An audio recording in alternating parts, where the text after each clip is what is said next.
മനുഷ്യ ശരീരത്തുണ്ടാവുന്ന സാധാരണ മണം പോലും ഇല്ലാതെ ജനിച്ച ഒരാൾ. എന്നാൽ അവന് ഈ ലോകത്തിലെ എല്ലാ മണങ്ങളും തിരിച്ചറിയാനുള്ള കഴിവുണ്ട്. അവന്റെ ലക്ഷ്യം ഒറ്റൊരു കാര്യമായിരുന്നു, ഒരു പെർഫെക്റ്റ് ആയിട്ടുള്ള പെർഫ്യൂം ഉണ്ടാക്കുക എന്നത്. അതായത് മനുഷ്യരെ ആകർഷിപ്പിക്കാൻ കഴിവുള്ള ഒരു സുഗന്ധദ്രവ്യം. ആ ഒരു മണം ഉണ്ടാക്കാൻ വേണ്ടി അവൻ സ്ത്രീകളെ മാത്രമായി ഓരോന്നോരോന്നായി കൊല്ലാൻ തുടങ്ങി. അങ്ങനെ സ്ത്രീകളെ കൊലപ്പെടുത്തി അവൻ പെർഫ്യൂമുകൾ ഉണ്ടാക്കാൻ തുടങ്ങി. ഒരു മനുഷ്യന്റെ അസാധാരണ കഴിവും അത് നിയന്ത്രിക്കാൻ കഴിയാത്ത ആസക്തിയും കഥ പറയുന്ന ചിത്രമാണ് 2006 പുറത്തിറങ്ങിയ perfume the story of A murder എന്ന ചിത്രം. ചിത്രത്തിന്റെ തുടക്കത്തില് ഒരു വലിയ ജയിലാണ് കാണിക്കുന്നത്. ആ ജയിലിനുള്ളിലേക്ക് കുറച്ച് ഗാർഡ്സ് കയറി പോവുകയാണ്. ഇതേ സമയം നമുക്ക് ജയിലിനുള്ളിലിരിക്കുന്ന ഒരു തടവുകാരനെയും കാണാൻ സാധിക്കും. ഈ ഗാർഡ്സ് അവിടേക്ക് വന്ന് അവനെ വലിച്ചിഴച്ചുകൊണ്ട് ജനങ്ങളുടെ മുന്നിലേക്കാണ് പോകുന്നത്. ജനങ്ങളാവട്ടെ ഇവനെ കണ്ട് ക്രോധത്തിലാണുള്ളത്. അതായത് അവൻ എന്തോ ഒരു തെറ്റ് ചെയ്തിട്ടുണ്ട്. ആ തെറ്റ് ഒരിക്കലും ആ ജനങ്ങൾക്ക് പുറത്തു കൊടുക്കാൻ സാധിക്കുന്നതായിരുന്നില്ല. ആ ജനങ്ങളുടെ കണ്ണിനുള്ളിൽ ഒരു തീക്കനൽ കാണാൻ സാധിക്കും. ഈ സമയത്ത് അവിടെ നിന്ന് ഒരാൾ പറയുകയാണ്, ഇവന്റെ വിധി വന്നിട്ടുണ്ട്, നാളെയാണ് ഇവന് തൂക്കുകയർ വിധിച്ചിരിക്കുന്നത്, അതുവരെ നിങ്ങൾ എല്ലാവരും ഒന്ന് ശാന്തരാവും. സത്യം പറഞ്ഞാൽ ഈ ഒരു കാര്യം അയാൾ വായിച്ച ഉടനെ അവിടെ ഉണ്ടായിരുന്ന ജനങ്ങളെല്ലാം ശാന്തരാകും. കാരണം അവരെല്ലാവരും ആഗ്രഹിച്ചത് ഇത് തന്നെ ആയിരുന്നു. പിന്നീട് നമ്മളെ കുറച്ചധികം പുറമോട്ടുള്ള കാലത്തേക്കാണ് കൊണ്ടുപോകുന്നത്. ഇത് പാരീസിലെ ഒരു ഫിഷ് മാർക്കറ്റ് ആണ്. ഈ ഫിഷ് മാർക്കറ്റ് ആണ് എന്നാൽ ഇവിടുത്തെ ഏറ്റവും വൃത്തികെട്ട സ്ഥലമെന്നും നമുക്ക് വേണമെങ്കിൽ പറയാം. അതിന് കാരണം ഈ ഫിഷ് മാർക്കറ്റിൽ മീനിന്റെ ഒപ്പം തന്നെ മീനിന്റെ വേസ്റ്റുകളും അവിടെ തന്നെ കൂട്ടിയിടും. ഇത് അവിടെ കിടന്ന് അഴുകി സ്മെല്ലായിട്ട് ആ മാർക്കറ്റിൽ നിൽക്കാൻ പോലും പറ്റില്ല. ഈ മാർക്കറ്റിനുള്ളിൽ എപ്പോഴും ഒരു സ്മെല്ലുണ്ടാവും. അവിടെയുള്ള ആളുകൾക്ക് ഇത് ശീലമായതുകൊണ്ട് തന്നെ അത്ര വലിയ കാര്യമാക്കി എടുക്കില്ല. ഇതേ സമയം തന്നെ ഫിഷ് മാർക്കറ്റിൽ മീൻ കച്ചവടം ചെയ്യുന്ന ഒരു സ്ത്രീയാണ് നമ്മളെ കാണിക്കുന്നത്.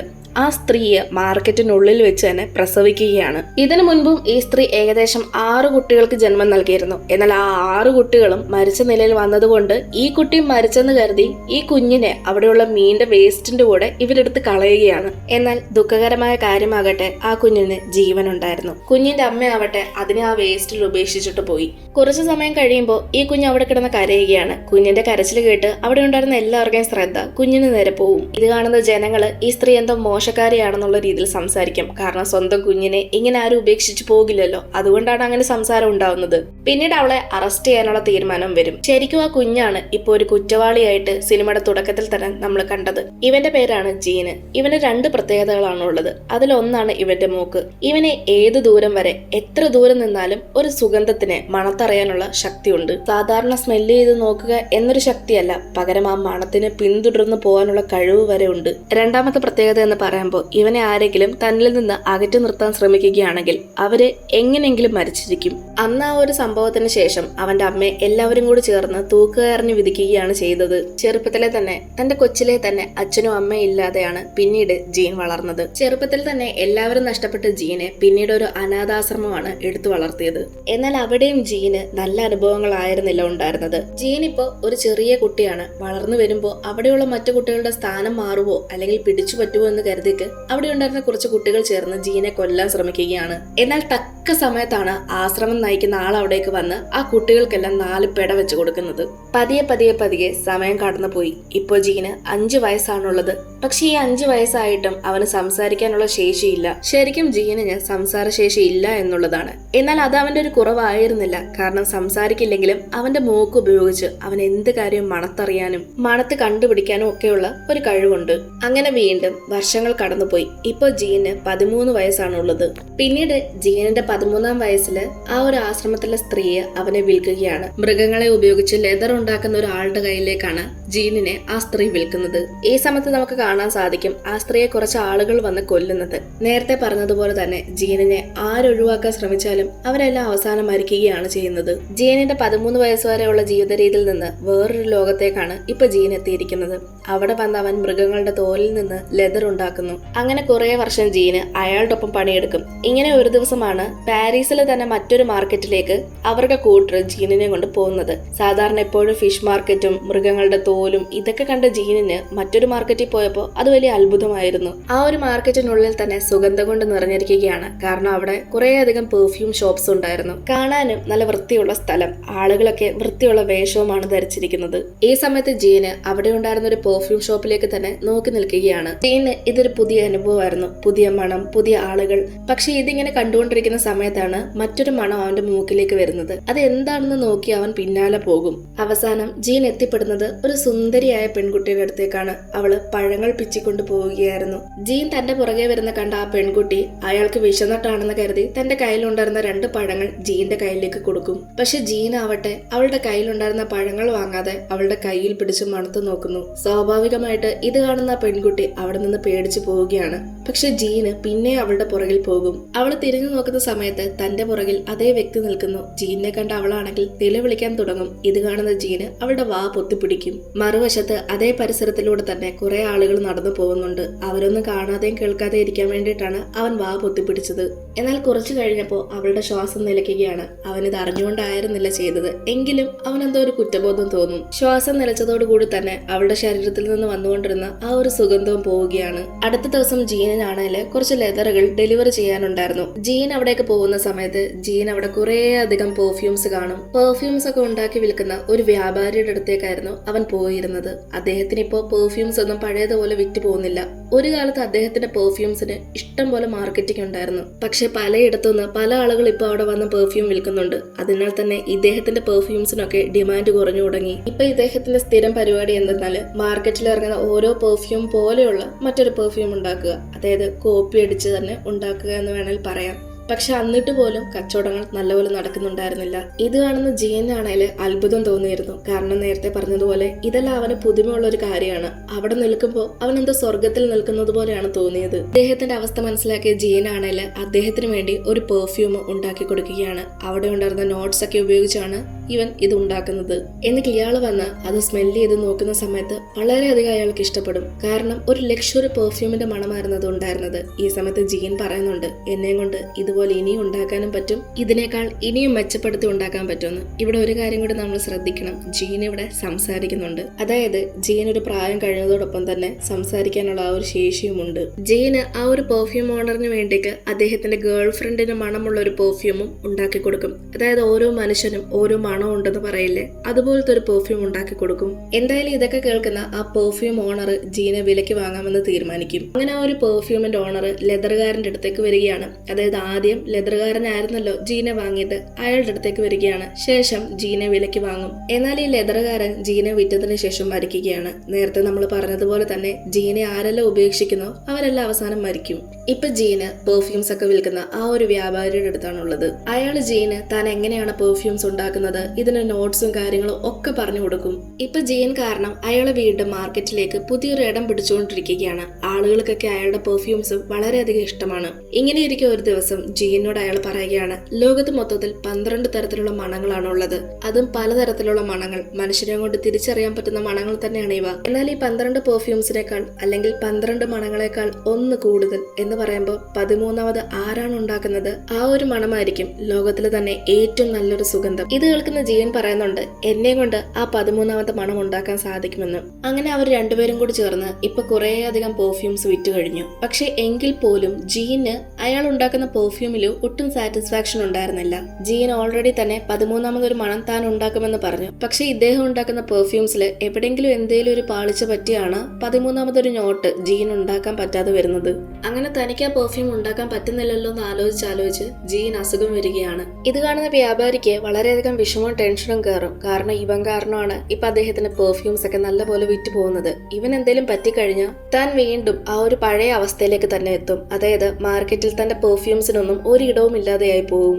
അങ്ങനെ ജീന്റെ അസുഖം മാറി വരുന്ന സമയത്ത് അവനെ ആ ഒരു 13ാമത്തെ പെർഫ്യൂം എങ്ങനെ ഉണ്ടാക്കണമെന്ന് പഠിപ്പിക്കാൻ വേണ്ടി ഫ്രാൻസിലേക്ക് പറഞ്ഞയക്കാൻ തീരുമാനിക്കും. പക്ഷെ ജീനെ അയാൾ അങ്ങോട്ട് പറഞ്ഞയക്കുന്നതിന് മുൻപ് ജീൻ പെർഫ്യൂംസ് ഉണ്ടാക്കുന്ന ആ ഒരു 100 രീതികളും അയാൾ പഠിച്ച് എഴുതി മനസ്സിലാക്കും. ജീനും താൻ എങ്ങനെയാണ് ആ പെർഫ്യൂം ഉണ്ടാക്കുന്നത് എന്ന് അയാൾക്ക് പറഞ്ഞു കൊടുക്കും. ഫ്രാൻസിലെ ഗ്രാസോ എന്ന് പറഞ്ഞ സ്ഥലത്തേക്കാണ് ജീനെ അയാൾ പറഞ്ഞയക്കാൻ പോകുന്നത്. അവിടേക്ക് ജീന് പോകാൻ വേണ്ടിക്കുള്ള എല്ലാ കാര്യങ്ങളും, അതായത് പേപ്പേഴ്സും ഡോക്യുമെന്റേഷൻസും ഒക്കെ റെഡിയാക്കി കൊടുക്കും. അങ്ങനെ അവിടം വിട്ട് ജീൻ പോകുമ്പോൾ പോകുമ്പോഴേക്കും അയാൾ താമസിക്കുന്ന ആ ഒരു കൊട്ടാരം അല്ലെങ്കിൽ ആ ഒരു വലിയ ബിൽഡിംഗ് ഇടിഞ്ഞു വീഴുകയാണ്. അതിൽ ആ ഒരു പെർഫ്യൂം റൂം മരിക്കും. അങ്ങനെ ജീൻ ഇപ്പോ ഫ്രാൻസിലെ ഗ്രാസോ എന്ന് പറഞ്ഞ സ്ഥലത്തേക്ക് എത്തിയിരിക്കുകയാണ്. ശരിക്കും ഇവിടെ വന്നപ്പോഴാണ് അവന് സ്വാതന്ത്ര്യം എന്താണെന്ന് മനസ്സിലാക്കിയത്. കാരണം ഇവിടെ അവൻ അങ്ങോട്ടും ഇങ്ങോട്ടും പോകണമെങ്കിൽ ആരുടെയും അനുവാദം ചോദിക്കേണ്ട. തനിക്ക് ഇഷ്ടമുള്ളപ്പോ അങ്ങോട്ടും ഇങ്ങോട്ടും പോവുകയും വരികയും ചെയ്യാം. അവന്റെ മുന്നിൽ ഇപ്പോ 2 വഴിയുണ്ട്. ഗ്രാസോയിലേക്ക് പോകാൻ ഒന്ന് മലമുകളിലൂടെ കയറി നമുക്ക് പോവാം, അതല്ലെങ്കിൽ സാധാരണ ആളുകൾ പോകുന്ന വഴിയിലൂടെ പോവാം. പക്ഷെ അവൻ ആ ഒരു മലമുകളിലൂടെയാണ് പോകുന്നത്. നല്ല പച്ചപ്പും ഹരിതാപവും ഒക്കെ നിറഞ്ഞു നിൽക്കുന്ന ആ ഒരു സ്ഥലം കാണാൻ തന്നെ ഒരു പ്രത്യേക ഭംഗിയാണ്. അവനവിടെ താമസിക്കാൻ പ്രത്യേകിച്ച് സൗകര്യമൊന്നുമില്ല. അതുകൊണ്ട് ആളുകളിൽ നിന്ന് മാറി തനിക്ക് വേണ്ടി ഒരു സ്ഥലം അവൻ കണ്ടെത്തുകയാണ്. അത് മലയുടെ മുകളിൽ ഒരു ഗുഹയിലാണ്. കുറച്ചു ദിവസം അവൻ അവിടെ തന്നെ കിടക്കും. അങ്ങനെ അവിടെ ഒരു ദിവസം കിടന്നുറങ്ങുന്ന സമയത്ത് ആ മരിച്ചുപോയ പെൺകുട്ടിയെ അവൻ സ്വപ്നം കാണുകയാണ്. സ്വപ്നം കണ്ടുകൊണ്ടാണ് അവൻ പിന്നീട് എഴുന്നേൽക്കുന്നത്. ശേഷം ജീന് തന്റെ കൈകളൊക്കെ മണത്ത് നോക്കുകയാണ്. തന്റെ ശരീരത്തിൽ നിന്ന് അങ്ങനെ ഒരു മണമേ ഉണ്ടായിരുന്നില്ല. അങ്ങനെ ജീൻ അവിടെ നിന്ന് എഴുന്നേറ്റ് പോയി ആ ഗുഹയിൽ തന്നെ ഉണ്ടായിരുന്ന ഒരു ചെറിയ ഉറവ പോലത്തെ സ്ഥലത്ത് പോയി കുളിക്കുകയാണ്. പിന്നീട് അവൻ നേരെ അവിടെ നിന്ന് ഗ്രാസോയിലേക്ക് പോകാനായിട്ട് തീരുമാനിക്കുന്നു. എന്നാൽ പോകുന്ന വഴിയിൽ അവന് വീണ്ടും അതേ ഒരു മണം വരികയാണ്. അതായത് ആ പഴങ്ങളും കൊണ്ട് വന്ന ആ ഒരു സ്ത്രീയുടെ ശരീരത്തുണ്ടായിരുന്ന അതേ ഒരു മണം ആ ഒരു സ്ഥലത്തെത്തിയപ്പോൾ അവന് കിട്ടുകയാണ്. അങ്ങനെ നോക്കി നിൽക്കുന്ന സമയത്താണ് കുതിരപ്പുറത്തൊരു സ്ത്രീ വരുന്നത് ജീൻ കാണുന്നത്. തനിക്ക് കിട്ടിയത് ആ സ്ത്രീയുടെ ശരീരത്തിൽ നിന്ന് വരുന്ന മണമായിരുന്നു എന്ന് ജീന് മനസ്സിലായി. അങ്ങനെ ആ സ്ത്രീയുടെ പുറകിൽ ജീൻ പോകും. അവസാനം ജീൻ എത്തിപ്പെടുന്നത് ഗ്രാസോയിലെ ശാന്തമായി കിടക്കുന്ന ഒരു വലിയ കൊട്ടാരത്തിലേക്കാണ്. കൊട്ടാരത്തിലെ ആന്റണി എന്ന് പറഞ്ഞ അയാളുടെ മകളായ ലോറയാണ് ജീൻ പിന്തുടർന്ന് വന്നത്. ഇപ്പൊ ജീന് ഗ്രാസോയിൽ ജോലി ചെയ്ത് തുടങ്ങിയിരിക്കുകയാണ്. ഒരു സ്ത്രീയുടെ അണ്ടറിലാണ് അവൻ ജോലി ചെയ്യുന്നത്. ആ സ്ത്രീയുടെ ഹസ്ബൻഡിന്റെ കണ്ണ് എപ്പോഴും ജീന്റെ നേരെ ഉണ്ടായിരുന്നു. ഇവിടെ ജീന് മൃഗങ്ങളുടെ ശരീരത്തിലുള്ള ഫാറ്റിൽ നിന്ന് എങ്ങനെ പെർഫ്യൂം അല്ലെങ്കിൽ സുഗന്ധം ഉണ്ടാക്കാമെന്നാണ് പഠിക്കുന്നത്. പെർഫ്യൂം ഉണ്ടാക്കുന്ന 2 രീതികൾ ജീൻ ഇപ്പോൾ പഠിച്ചിരിക്കുകയാണ്. എന്നാൽ ഈ രീതി മനുഷ്യ ശരീരത്തും അവന് ചെയ്തു നോക്കണമെന്നുണ്ടായിരുന്നു. അങ്ങനെ ജീന് തന്റെ പരീക്ഷണത്തിന്റെ ഭാഗമായിട്ട് ഒരു സ്ത്രീയെ അവിടേക്ക് കൊണ്ടുവന്ന് പെർഫ്യൂം അവളിൽ നിന്നുണ്ടാക്കാനായിട്ട് ശ്രമിച്ചു. പക്ഷെ ആ ശ്രമം പരാജയപ്പെടുകയാണ് ചെയ്തത്. പിന്നീട് മറ്റൊരു സ്ത്രീയെ കൊണ്ടുവന്ന് അടുത്ത രീതിയിൽ പരീക്ഷിച്ചു നോക്കി. എന്നാൽ ഈ ശ്രമം പരാജയപ്പെട്ടില്ല. അങ്ങനെ മനുഷ്യന്റെ ശരീരത്തിലെ മണത്തിനെ അവനൊരു പെർഫ്യൂം ആക്കി മാറ്റി. അതിനുശേഷം ജീൻ പോകുന്നത് ലോറയുടെ സ്ഥലത്തേക്കാണ്. അവിടുന്ന് ലോറയെ തട്ടിക്കൊണ്ടുവന്ന് അവളുടെ ശരീരത്തിൽ നിന്നും പെർഫ്യൂം ഉണ്ടാക്കാൻ ശ്രമിക്കും. പക്ഷെ അവളെ തട്ടിക്കൊണ്ടുവരാൻ സാധിക്കാത്തത് കൊണ്ട് ജീന് അവിടെ നിന്ന് 2 സഹോദരിമാരെ തട്ടിക്കൊണ്ടുവരും. എന്നിട്ട് അവരെ ഉപയോഗിച്ച് പെർഫ്യൂം ഉണ്ടാക്കും. ഇപ്പൊ ജീന്റെ കയ്യിൽ മൊത്തത്തിൽ 3 പെർഫ്യൂംസ് ആയിരിക്കുകയാണ്. ആദ്യം ഒന്ന് പരീക്ഷണം നടത്തിയത്, ഇപ്പം 2. പിറ്റേന്ന് രാവിലെ ആയപ്പോ ആ 2 സഹോദരിമാരുടെ ബോഡി വെള്ളത്തിൽ കിടക്കുന്നത് അവിടെയുള്ള ജനങ്ങൾ കാണും. പിന്നീട് അങ്ങോട്ടുള്ള ദിവസങ്ങളിൽ നാട്ടിലെ കുറേയധികം സ്ത്രീകളെ കാണാതെയായി. ഇതിന്റെ എല്ലാം പിന്നിൽ ജീനായിരുന്നു. പക്ഷെ ജനങ്ങൾക്ക് ഈ കാര്യം അറിയില്ല. തന്റെ പെൺമക്കളെ വെളിയിലേക്ക് വിടാൻ പറ്റാത്ത ഒരു അവസ്ഥയിലേക്കാണ് ഇപ്പൊ നാടെത്തിയിരിക്കുന്നത്. എല്ലാവരും വീട് വെളിയിൽ നിന്ന് പൂട്ടിയിട്ടാണ് പോകുന്നത്. മറുവശത്ത് ജീനാണേല് ഇപ്പൊ മൊത്തത്തിൽ 12 പെർഫ്യൂംസ് ഉണ്ടാക്കിയിരിക്കുകയാണ്. അതിന്റെ അർത്ഥം 12 പേരെ കൊന്നു. ഇനി ഒരു പെർഫ്യൂമും കൂടി ഉണ്ടാക്കണം. ആ പെർഫ്യൂം ഉണ്ടാക്കി കഴിഞ്ഞാല് താനായിരിക്കും ഈ ലോകത്തിലെ ഏറ്റവും നല്ല പെർഫ്യൂം ഉണ്ടാക്കിയ വ്യക്തി. അല്ലെങ്കിൽ ഈ ലോകത്തിലെ ഏറ്റവും നല്ല പെർഫ്യൂമും ആ ഒരു പെർഫ്യൂം ആയിരിക്കും. കാരണം ഇന്നേ വരെ 13ാമതൊരു പെർഫ്യൂം ആരും തന്നെ ഉണ്ടാക്കിയിട്ടില്ല. മറുവശത്ത് നമ്മളെ ആന്റണിയാണ് കാണിക്കുന്നത്. നഗരത്തിലെ എല്ലാ പെൺകുട്ടികളെയും കാണാതാവുന്നു. അതുകൊണ്ട് അയാൾ തന്റെ മകളെയും കൂട്ടി അവിടെ നിന്ന് പോകാൻ തീരുമാനിക്കും. പുലർച്ചെ സമയമൊക്കെ ആയപ്പോഴേക്കും ആന്റണി ലോറയും കൂട്ടിക്കൊണ്ട് അവിടെ നിന്ന് പോവുകയാണ്. അതായത് ആ കൊട്ടാരം വിട്ടു പോകാൻ തീരുമാനിക്കുന്നു. എന്നാൽ ലോറയുടെ ശരീരത്തുള്ള ആ ഒരു സ്മെല്ല് ദൂരേക്ക് അകന്നകന്ന് പോകുന്നത് ജീന് മനസ്സിലാക്കാൻ സാധിക്കുന്നുണ്ടായിരുന്നു. അങ്ങനെ ജീന് ലോറ എവിടേക്കാണോ പോകുന്നത് അവിടേക്ക് പിന്തുടർന്ന് പോകും. അതേസമയം ജീൻ താമസിക്കുന്ന ആ മുറിയിൽ നിന്ന് അവന്റെ നായ തന്നെ സ്ത്രീകളുടെ തുണിയും മുടിയും ഒക്കെ വലിച്ചെടുക്കും. ജീൻ ഓരോരുത്തരിൽ നിന്ന് പെർഫ്യൂം എടുത്തതിനു ശേഷം ഈ തുണികളും മുടികളും ഒക്കെ കുഴിച്ചേർന്നിട്ടിരുന്നത് ഇതാണ് ആ നായ വലിച്ചെടുത്തത്. ഇക്കാര്യം അവൻ പെർഫ്യൂം പഠിക്കാനെത്തിയ ആ ഒരു സ്ത്രീയുടെ ഹസ്ബൻഡ് കാണും. അങ്ങനെ പോലീസായി ബഹളമായി ഇൻവെസ്റ്റിഗേഷനായി എല്ലാ തെളിവുകളും ഇപ്പൊ കിട്ടിയിരിക്കുകയാണ്. തന്റെ നാട്ടിൽ വന്ന് തന്റെ നാട്ടിൽ തന്നെ സ്ത്രീകളെ കൊന്നതിന് അവന് ശിക്ഷ കൊടുക്കാനായിട്ട് അവർ തീരുമാനിക്കും. മറുവശത്ത് നമ്മളെ ലോറ ആന്റണിയാണ് കാണിക്കുന്നത്. അവർ 2 ആളും അന്ന് കൊട്ടാരം വിട്ട് വന്നതിന് ശേഷം അന്ന് രാത്രിയിൽ ഒരു ഹോട്ടലിലാണ് തങ്ങുന്നത്. ലോറെ അവളുടെ മുറിയിലേക്ക് പറഞ്ഞയച്ചതിന് ശേഷം അവൾ പുറത്തേക്ക് വരാതിരിക്കാൻ വേണ്ടി ഡോറൊക്കെ ലോക്ക് ചെയ്യുന്നുണ്ട്. എന്നാൽ ആന്റണി ഇല്ലാത്ത നേരത്ത് ജീൻ അവിടെ വന്ന് അവളുടെ റൂമിന്റെ ലോക്ക് അഴിക്കും. പിറ്റേന്ന് ആന്റണി ഡോർ തുറന്ന് നോക്കുന്ന സമയത്ത് തന്റെ മകളും മരണപ്പെട്ടു കിടക്കുകയാണ്. മറുവശത്ത് ജീന് തന്റെ അവസാനത്തെ പെർഫ്യൂമും ഉണ്ടാക്കിയിരിക്കുകയാണ്. 13ാമത്തെ ഈ ഒരു പെർഫ്യൂമിന്റെ കൂടെ മറ്റ് 12 പെർഫ്യൂമും കൂടി ഒന്നിച്ച് മിക്സ് ചെയ്താണ് പുതിയതായി ഒരു പെർഫ്യൂം ജീൻ ഉണ്ടാക്കിയിരിക്കുന്നത്. എന്നാൽ ഇതേ സമയം തന്നെ പോലീസ് എല്ലാം കണ്ടുപിടിച്ചിരുന്നു. അതുകൊണ്ട് അവനെ ഇപ്പൊ അറസ്റ്റ് ചെയ്യാൻ പോവുകയാണ്. പിന്നീട് നമ്മളെ ഇപ്പൊ നടക്കുന്ന കാര്യങ്ങളാണ് കാണിക്കുന്നത്. അവന് വധശിക്ഷ പറഞ്ഞിരുന്ന ദിവസമാണിത്. ആ നാട്ടിലെ ജനങ്ങൾ മുഴുവൻ ജീൻ ഇല്ലാതാവുന്നത് കാണാൻ കാത്തിരിക്കുകയാണ്. കാരണം പല കുടുംബങ്ങളുടെ പെൺമക്കളെയാണ് അവൻ ഇല്ലാതെയാക്കിയത്. ഈ സമയം ജീൻ ഉണ്ടാക്കിയ ആ ഒരു 13ാമത്തെ പെർഫ്യൂം എന്ന് വെച്ചാൽ ആ 13 ശരീരങ്ങളിൽ നിന്നെടുത്ത ആ ഒരു ഒറ്റ പെർഫ്യൂം തന്റെ ശരീരത്തിലേക്ക് ആക്കുകയാണ്. പിന്നീട് ജീന് ഒരു മന്ത്രിയെ പോലെ വരുന്നതാണ് നമ്മളെ കാണിക്കുന്നത്. ആളുകളൊക്കെ ജീനെ കണ്ട് എഴുന്നേറ്റ് നിൽക്കുന്നു. അതായത് എല്ലാവരും വളരെ സ്നേഹത്തോട് ജീനോട് സംസാരിക്കുന്നു. കാരണം തന്റെ ശരീരത്തിൽ തേച്ചിരിക്കുന്ന ആ ഒരു പെർഫ്യൂമിന്റെ മണം കാരണം എല്ലാവർക്കും ജീനോട് വളരെയധികം സ്നേഹം തോന്നുകയാണ്. ശിക്ഷ കൊടുക്കേണ്ട ആള് തന്നെ അവന്റെ കാലിൽ വീണ് മാപ്പ് പറയുന്നു. പിന്നീട് ജീന് തന്റെ കയ്യിലുള്ള ആ ഒരു പെർഫ്യൂം കേർച്ചീഫിലാക്കിയതിനു ശേഷം കാറ്റത്തൂടെ അങ്ങോട്ടും ഇങ്ങോട്ടും പറത്തുകയാണ്. ഈ സമയം അവിടെ ഉണ്ടായിരുന്ന എല്ലാവർക്കും ആ ഒരു സുഗന്ധം കിട്ടും. പെർഫ്യൂമിന്റെ ഈ ഒരു സുഗന്ധം കൊണ്ട് എല്ലാവർക്കും അങ്ങോട്ടും ഇങ്ങോട്ടും പരസ്പരം സ്നേഹവും ബഹുമാനവും ഒക്കെ തോന്നും. ഈ സമയം അങ്ങോട്ട് ലോറയുടെ പിതാവ് വരുന്നത് ശരിക്കും പറഞ്ഞാൽ ജീനെ കൊല്ലാൻ വേണ്ടിയാണ് വരുന്നത്. എന്നാൽ ഈ ഒരു പെർഫ്യൂമിന്റെ സുഗന്ധം കാരണം അദ്ദേഹവും ജീന്റെ കാൽക്കളിലേക്ക് വീഴുകയാണ്. എനിക്ക് തെറ്റ് പറ്റിപ്പോയി, നീ ഒരു തെറ്റും ചെയ്തിട്ടില്ല എന്ന് പറഞ്ഞ് ജീനോട് മാപ്പ് പറയുന്നു. ആന്റണി ജീനെ തന്റെ മകനെ പോലെ കാണും. പക്ഷെ ഈ ഒരു സമയത്താണ് ജീനൊരു തിരിച്ചറിവ് ഉണ്ടാവുന്നത്. അതായത് താൻ ചെയ്തതെല്ലാം വളരെ വലിയ തെറ്റുകളാണെന്നുള്ളത്. ഈ സമയത്ത് ജീന്റെ മനസ്സിലൂടെ വരുന്നത് ആ പഴങ്ങൾ കൊണ്ടുവന്ന ആ ഒരു സ്ത്രീയാണ്. അവൾ ഇപ്പോഴും ഉണ്ടായിരുന്നെങ്കിൽ താൻ ഇങ്ങനെയൊന്നും ചെയ്യില്ലായിരുന്നുവെന്നും തന്നെ സ്നേഹിക്കാൻ ഒരാളുണ്ടായിരുന്നേനെ എന്നെല്ലാം അവൻ ചിന്തിക്കും. ചെയ്ത എല്ലാ പാപങ്ങളും ഓർത്ത് ജീൻ ഇപ്പോൾ കുറ്റബോധം തോന്നും. അങ്ങനെ അവൻ ആ നാട് വിട്ട് തന്റെ നാട്ടിലേക്ക് തന്നെ തിരിച്ചു പോകും. മറുവശത്ത് പെർഫ്യൂം കൊണ്ടുണ്ടായ ആ ഒരു ഫലമെല്ലാം ഇപ്പൊ മാറിയിരിക്കുകയാണ്. ശേഷം പെർഫ്യൂം ഉണ്ടാക്കുന്ന രീതി പഠിപ്പിച്ചു കൊടുത്തതിന് ആ സ്ത്രീയുടെ ഹസ്ബൻഡിനെ അറസ്റ്റ് ചെയ്യും. മറുവശത്ത് ജീൻ ഇപ്പോൾ തന്റെ സ്ഥലത്താണ് ഉള്ളത്. അതായത് താൻ ജനിച്ചു വീണ ആ അഴുക്ക് നിറഞ്ഞ സ്ഥലത്ത്. അവൻ അവിടേക്ക് എത്തിപ്പെടാൻ രാത്രിയായിരുന്നു. എത്തിയ ഉടൻ തന്നെ അവൻ തന്റെ കയ്യിലുണ്ടായിരുന്ന ആ ഒരു പെർഫ്യൂം മുഴുവനായി തന്റെ ശരീരത്തിലേക്ക് തന്നെ കമഴ്ത്തുകയാണ്. പെർഫ്യൂമിന്റെ മണം അടിച്ച ഉടൻ തന്നെ അവിടെ ഉണ്ടായിരുന്ന എല്ലാവരും അവന്റെ ചുറ്റും ഓടിക്കൂടുകയാണ്. ജീന്റെ ചുറ്റും ഓടിക്കൂടി അവര് ജീനെ കടിച്ചു തിന്നു. അങ്ങനെ അവൻ അവിടെ നിന്ന് മാഞ്ഞു പോവുകയാണ്. കാരണം അവന്റെ ഒരു അവശിഷ്ടം പോലും കിട്ടിയിരുന്നില്ല. എല്ലാം കഴിഞ്ഞപ്പോ അവര് തിരിച്ചു പിരിഞ്ഞു പോവുകയാണ്. എന്തെന്നില്ലാത്തൊരു സന്തോഷം. അവരെന്തോ ജീവിതത്തിൽ നേടിയ പോലെ ഒരു തോന്നൽ. പിറ്റേന്ന് അവിടെ കിടന്ന അവന്റെ കോട്ടും സൂട്ടും ഒക്കെ ഓരോരുത്തരായി എടുത്തുകൊണ്ട് പോകും.